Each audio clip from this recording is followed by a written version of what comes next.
Have you consumed any eggs in the last 24 hours? If so, leave a comment down below. Share your experience whether or not you consume eggs as part of your dietary protocol. Before I get into this video, what I really want to do is identify and outline why we should be very careful when selecting which eggs to consume. So for those of you who are brand new to my channel, my name is Lucas, the founder of Boost Your Biology. If you've been enjoying these videos, then please hit that like button and subscribe down below to stay up to date with the latest and greatest health research. So eggs are definitely a high protein food that can definitely be used to assist with not only building muscle, but also with aiding in recovery and also assisting with achieving your daily protein target. Now, what I want to do is actually identify and outline the differences with the different types of eggs on the market. There is a significant difference between conventional eggs and pasture-raised organic eggs. Conventional eggs potentially sit on shelves for up to 60 days. Now, chickens are fed GMOs, corn, soy, which is unnatural for them, and they also consume animal byproducts such as carcasses, feathers, organs, blood, skin, and even manure. So this is why it's crucial to know which eggs you're consuming and why we should be opting for pasture-raised organic eggs. Now, we need to remind ourselves that chickens are omnivores, and it's unnatural for them to only consume grains, and the color of the egg yolks can be artificially manipulated using synthetic dyes to trick consumers. Now, eggs from natural chickens that consume their proper diet have a rich yellow color due to natural antioxidants, which are important for eye health, but commercially produced eggs have less of these antioxidants due to artificial dyes and additives. Conventional chickens are kept in cages with no access to sunlight, whilst cage-free chickens have limited space.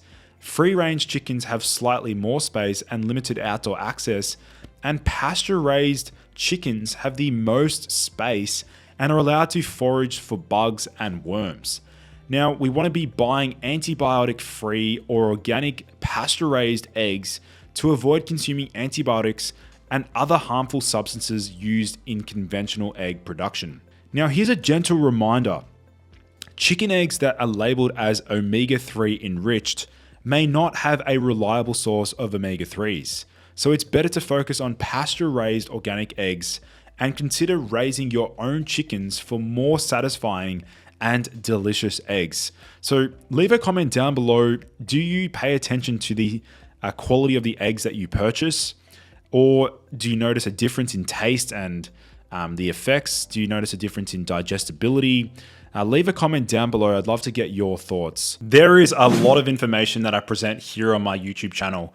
However, if you want to know exactly what protocols are best for your unique biology, then I suggest booking in a free Boost Your Biology strategy session with a senior member of my team, as we'll start to map out and strategize the best action plan for your unique biology. You'll see that linked down below in the video description. Here's why pasture-raised is best, and if we can compare conventional eggs to pasture-raised, number one, conventional eggs generally are cheaper, but these chickens are kept in cramped cages. They're generally fed a low quality diet, high in corn and soy. They're higher in omega-6s and they have less vitamins. The pasture-raised eggs, on the other hand, have 2 times more omega-3. They have 3 times more vitamin E. They have 2 to 3 times more vitamin A. And these chickens live in open spaces. They're fed high quality natural diet. They're better tasting, but they are indeed slightly more expensive. So we need to factor this into how eggs can be produced, and also which eggs we should be opting for. This is something that no one really talks about online or in health communities and forums, and that is, what are the impacts or the effects of consuming too many eggs? Now, most people hyperfixate on the cholesterol content of eggs, but it's somewhat true that it doesn't really matter how many eggs you consume. The cholesterol that you consume in eggs doesn't necessarily affect your cholesterol markers on your blood test. A lot of that comes down to your thyroid hormones, your genetic predispositions, and also nutrient deficiencies. They have a more powerful effect on your cholesterol parameters on your blood test result. But this is something that no one really talks about, and that is the effects of too many eggs. So let's say you consume, 4 to 5 or maybe 6 eggs, including the yolks, every single day. That can actually lead to something known as excess acetylcholine. Now, obviously, eggs are a rich source of choline.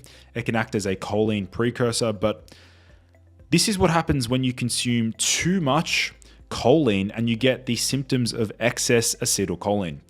So this user noted that following consumption of high doses of choline precursors such as CDP choline and alpha GPC, this is what the user said. Extreme depression, severe intrusive thoughts, and unbearable lethargy and brain fog. It was pretty obvious for me because I got these symptoms immediately 3 times. Once after 300 milligrams of CDP choline, once after 300 milligrams of alpha GPC, and the last time was triggered after eating eggs and supplementing with fish oil for a few weeks. I am very sensitive to eggs and fish now to the point I avoid them whenever I can. Even a handful of shrimp can send me into a spiral of OCD and depression. My symptoms were so bad, my brain didn't form enough long-term memory to remember how I fixed it exactly.